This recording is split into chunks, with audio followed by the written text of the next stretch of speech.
I'm Rebecca Pickram, Public Information Officer for Rockingham County. Today, we are joined with Jason Bird, Soil and Water Conservationist for Rockingham County. Jason, thank you so much for sharing your time with us today. Thank you. So we want to talk about the new STRAP program that's going on in Rockingham County. Can you kind of just give us a quick overview of what that is? Yeah, the STRAP program, or Streamflow Rehabilitation program, is a program that's new to the state of North Carolina. The General Assembly put money, $38 million, into this program in the 21-22 budget to mitigate flood damage across the state. So these funds were available for soil and water districts and different municipalities to apply for.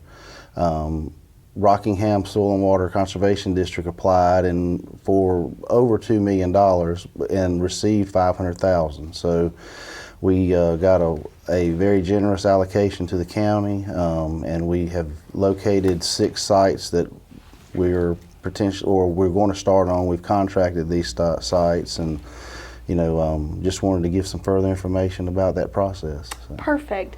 So I was going back in my notes, and we had talked when you guys did actually apply. It was in February of 2022, and here we are almost February 2023. So that's awesome that you guys were able to apply and get some money to help, this, I don't want to say problem, but help mitigate the issues in Rockingham County. So if you don't mind, go ahead and share how you plan to spend that $500,000. Well, we had landowners since last February call in and identify problems, areas they knew were log jams in the creek, beaver impoundments, things that were stopping flow and causing flooding. And naturally, we already knew some areas that historically had problems, and through the process of documenting and quantifying these areas, we applied, and like I said, we received $500,000. Since that time, we have contracted these out, and next Monday we're going to start on one of the larger stretches that's in Ruffin community. That's Wolf Island Creek. So that drainage historically has had a lot of flood damage and caused damage to highways, safety for citizens, as well as crop loss and soil loss. So it was a high target, a big target for us to try to get. And I think if my notes are correct, we've got 2 stretches that are roughly 80,000 linear feet. So it's several miles of stream. And with that being said, there's many landowners involved. So the contracting agency has sent out postcards to all these landowners that this stream runs through their property. We are trying to inform them that this project's going on. If they have any questions or concerns, or just want to speak to me about the process, we'd love to speak with them. What we intend to do is any vegetative debris or material that is impeding flow, we're going to remove it from the stream and remove it out of the floodplain there on the property. So remove the trees, remove the logs, and just lay them to the side and get them where they won't re-enter the stream. And hopefully this will let water continue its course and not get stopped and backed up and then cause all this flooding and damage. So the goal is just to enrich the community by mitigating some of these problems that we have. We're very fortunate to have several streams here in the county and a lot of resources, and that's part of it, having these creeks that feed that. We just want to be sure that water can get through and not start flooding everything around. So. Okay, great. So you said next week, so towards the end of January 2023, folks out in the Ruffin community, Wolf Island Creek area, might see some folks working to clear this vegetative debris in some waterways and stuff.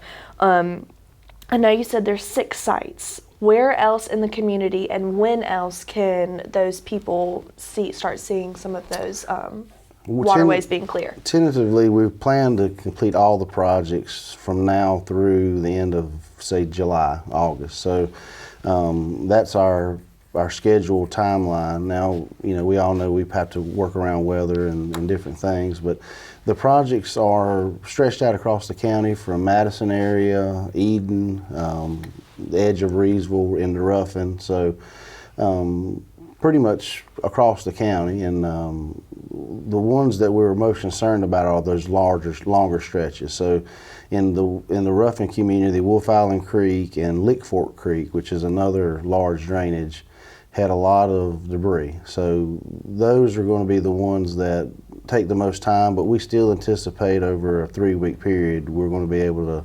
complete those. And I think we have them broke into about 7-mile stretches each. So you know, we've got it broke down into between the roads. I think we're just going to start at the Oregon Hill Road initially and go all the way toward the Dibble Road, but this will probably intersect about midway through in Mayfield somewhere. So. Gotcha. So with those other sites, I know you said postcards and kind of announcements were sent out for the Ruffin community. I'm assuming the same will happen as a not a warning, but as a heads up to the communities that are surrounding the locations all around Rockingham County. Yeah, well, the other locations, some of those sites are smaller in length. They have, you know, bigger piles of debris. So we were fortunately able to call those landowners directly because it was just a handful at each site. So those didn't have to go to the length of sending out postcards. But on those long stretches, there was, you know, hundreds of landowners potentially on a 7-mile stretch. So that was just the most effective way. And of course, things like this, we're also going to have some information, I think, on the county website. So, you know, really just trying to get the public knowledge of what we're doing and why we're doing it, and, you know, that it's to invest and improve in the county. And that's the goal, is just to improve quality of life across that area and protect farmland. So. Absolutely. Because we know that, you know, farming is a major part of Rockingham County, whether it's, you know, families that have had farms in their families for, you know, years, or just small, you know, farms that they, you know. So it's important, and that's really why we're here today, is just to inform people that if you see people out clearing debris and that kind of thing, that it's typically for the county, and it will be for the county. Exactly. And we just wanted to give you guys a warning, a heads up, I guess I should say. So Jason, thank you so much for sitting down with me today, kind of explaining this first step of the STRAT program. Hopefully we'll have some more updates later on. Is there anything else that you'd like to add? No, thank you for your letting us get the message out, and hopefully we'll have some follow-up reports and maybe have some video footage of some before and afters of some sites so you can see the improvements. So. Absolutely. Now you said if anybody has any questions about anything with soil and water conservation, what's a good number to reach you at? The district office is the best contact. Me and myself or other staff members can help give you a hand, and it's 336-342-8260. Perfect. Jason, thank you so much for your time today. If you guys at home have any questions for either one of us, feel free to give me a call, Rebecca Pigram, Public Information Officer for Rockingham County, 336-589-0967.